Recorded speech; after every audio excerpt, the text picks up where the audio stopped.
Hello guys, welcome to my channel Oceanic Knowledge. My name is Mohammed Anas. आज मैं आपको class 6 NCERT book a pact with the sun का chapter number first a tale of two birds को समझाऊंगा। पहले मैं आपको इस चैप्टर की एक समरी बताऊंगा, उसके बाद मैं आपको इस चैप्टर को डिटेल्स में समझाऊंगा। इसका बेनिफिट ये होगा कि एक समरी और डिटेल्स में समझने के बाद ये स्टोरी बहुत अच्छे से समझ में भी आ जाएगी और याद भी हो जाएगी और एग्ज़ाम में भी बहुत ज़्यादा हेल्पफुल रहेगी। आइए शुरू करें। दरअसल ये स्टोरी संगत के बारे में है कि जो जैसी संगत में रहता है उस पर वैसा ही प्रभाव पड़ता है। आइए शुरू करें। इस स्टोरी में एक चिड़िया और उसके दो छोटे बच्चे जंगल में एक ऊंचे से पेड़ पर रहते हैं। वहाँ चिड़िया दोनों बच्चों का दिन रात ख्याल रखती है। तभी वहाँ जंगल में एक तेज़ तूफ़ान आता है और उस तेज़ तूफ़ान में काफ़ी सारे पेड़ टूटकर गिर जाते हैं। दुर्भाग्य से वे पेड़ भी टूटकर गिर जाता है जिसमें वे चिड़िया और उसके बच्चे रहते हैं। जब वो पेड़ जिसमें चिड़िया और उसके बच्चे रहते हैं टूटकर नीचे गिरता है तो उसकी एक शाखा, एक ब्रांच चिड़िया के सर पर आकर लग जाती है और वह चिड़िया मर जाती है। लेकिन भाग्य से उस चिड़िया के बच्चे, तूफान उन चिड़िया के बच्चों को उड़ाकर जंगल के दूसरी तरफ ले जाता है। उनमें से एक चिड़िया का बच्चा आकर ठहरता है डाकुओं की गुफा के पास और दूसरा चिड़िया का बच्चा आकर ठहर ऋषि के आश्रम के पास। तो ये दोनों चिड़िया के बच्चे अलग अलग जगहों पर अलग अलग संगत में बड़े हो जाते हैं। तभी उस जगह का राजा जंगल में शिकार के लिए आया होता है। जब वह राजा जंगल में शिकार के लिए आता है तो वह हिरन के पीछे भागते भागते काफ़ी गहरे अंदर जंगल में पहुंच जाता है और दुर्भाग्य से वह अपना रास्ता खो देता है।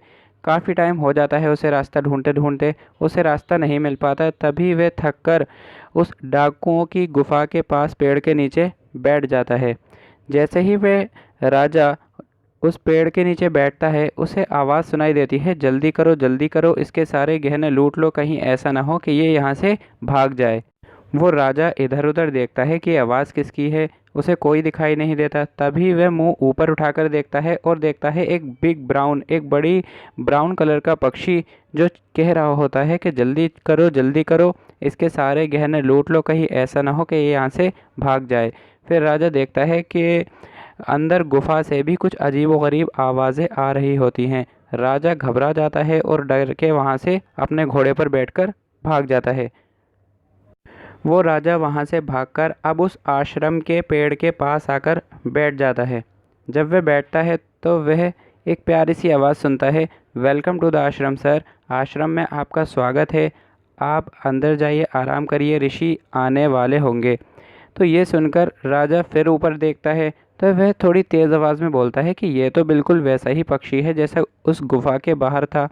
तभी पक्षी कहता है, यानी आश्रम वाला पक्षी कहता है कि हाँ, आप सही कह रहे हैं, दरअसल वह मेरा भाई है और उसने डाकुओं के साथ दोस्ती कर ली है। अब वो मुझसे बात नहीं करता, वह उन्हें ही कॉपी करता है, उन्हें ही नकल करता है, जैसा वो करते हैं, जैसा वो बोलते हैं। तभी इतने में ऋषि आ जाते हैं और राजा फिर ऋषि को सारी बात बताते हैं। राजा ऋषि को सारी बात बताता है कि कैसे दो एक जैसी दिखने वाली चिड़ियाँ अलग अलग तरीके से बर्ताव करती हैं, अलग अलग तरीके से बिहेव करती हैं। तभी ऋषि कहते हैं कि हाँ, कि one is known by the company one keeps, यानी एक इंसान या किसी को वैसा ही जाना जाता है जैसी वो संगत में रहता है। तो ये थी इस स्टोरी की एक छोटी सी समरी। अब आइए इस स्टोरी को डिटेल्स में लाइन वाइज लाइन पढ़ते हैं और समझते हैं। A Tale of Two Birds. There once lived a bird and her two newborn babies in a forest. They had a nest in a tall shady tree, and there the mother bird took care of her little one day and night. एक बार की बात है, एक जंगल में एक पक्षी और उसके दो छोटे छोटे बच्चे रहते थे।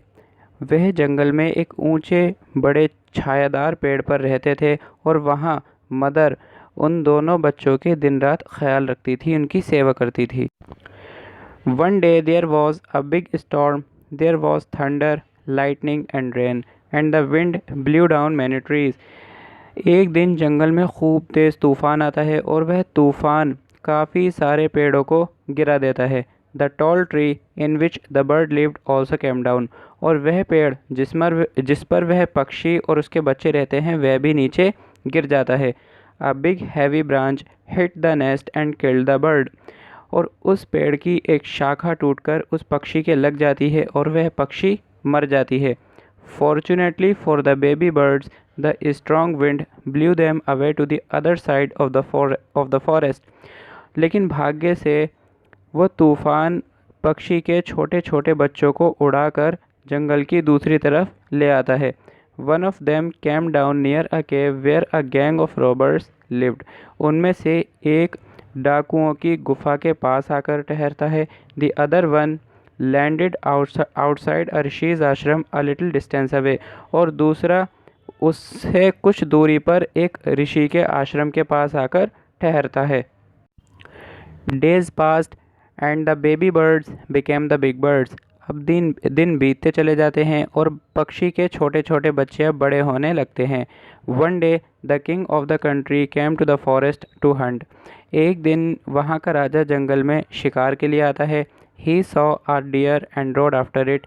It ran deep into the forest, followed by the king. तो वह राजा एक हिरन देखता है और उस हिरन के पीछे पीछे भागता हुआ काफ़ी गहरे अंदर जंगल में पहुंच जाता है। Soon the king lost his way and didn't know where he was. लेकिन वह किंग उस हिरन के पीछे भागते भागते अपना रास्ता भटक जाता है, रास्ता खो जाता है और उसे ये नहीं पता होता कि वह अब कहाँ पर है। He rode on for a long time till he came to the other side of the forest. वह रास्ते की तलाश में इधर उधर घूमता है और वह इधर उधर घूमता घूमता जंगल की दूसरी तरफ आ जाता है। Very tired by now, he got off his horse and sat down under a tree that stood near a cave. लेकिन उसे रास्ता नहीं मिल पाता और वह रास्ता ढूंढते ढूंढते थक जाता है। थक कर वह अपने घोड़े से नीचे उतरता है और गुफा के पास आकर बैठ जाता है। Suddenly he heard a voice cry out, "Quick, hurry up! There's someone under the tree." अचानक से राजा एक आवाज़ सुनता है कि जल्दी करो, यहाँ पेड़ के नीचे कोई बैठा है। Come and take his jewels and his horse. जल्दी करो, इसके सारे गहने और उसका घोड़ा ले लो। Hurry or else he'll slip away. जल्दी करो, ऐसा ना हो कि कहीं ये भाग जाए।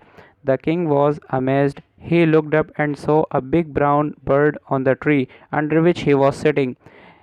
तभी राजा जिस पेड़ के नीचे बैठा होता है उसके ऊपर एक बड़ी सी ब्राउन कलर के पक्षी देखकर बड़ा हैरान होता है।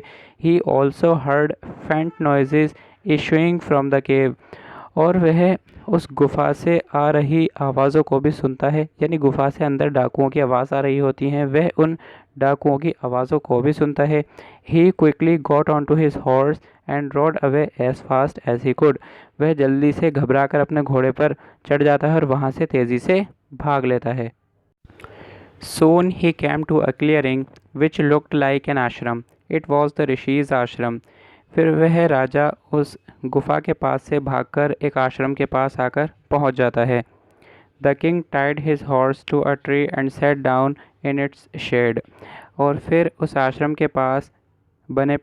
आश्रम के पास पेड़ के नीचे वह अपने घोड़े को बांधता है और वहाँ उसकी छाया में बैठ जाता है। Suddenly he heard a gentle voice above him.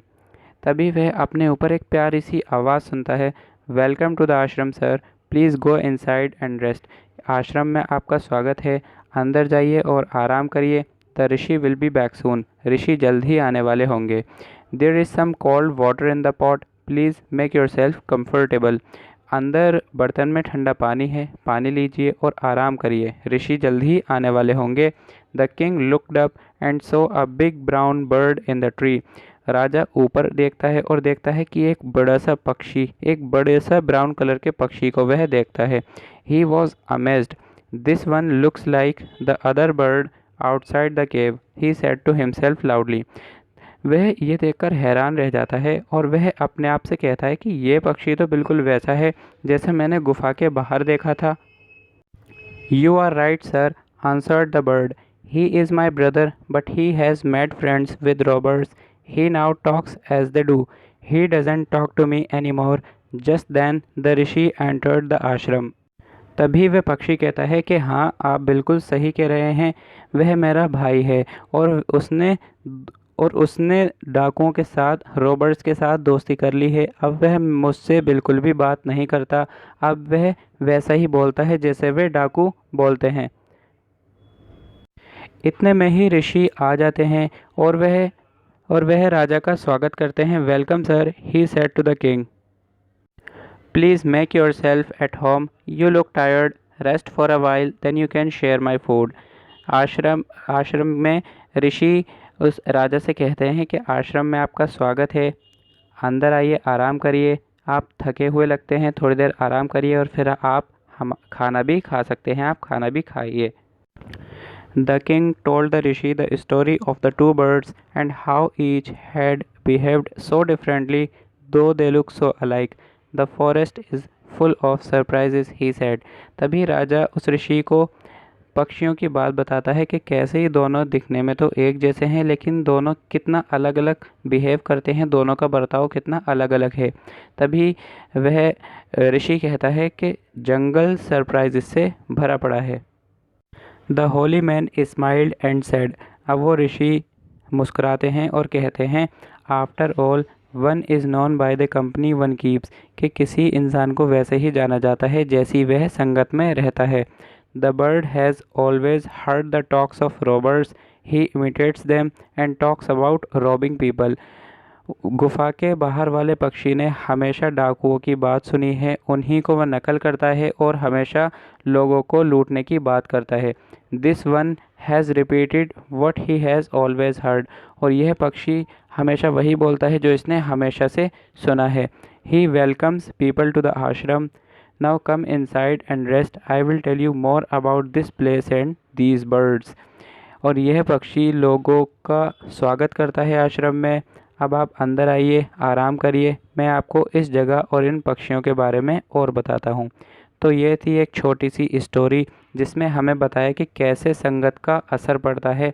जो जैसी संगत में रहता है ठीक वैसा ही उस पर उसका असर होता है। आने वाली वीडियोस में NCERT की सारी स्टोरीज़ को हम देखेंगे, समझेंगे। चैनल के साथ जुड़ें, लाइक करें, शेयर करें, सब्सक्राइब करें। Thank you so much.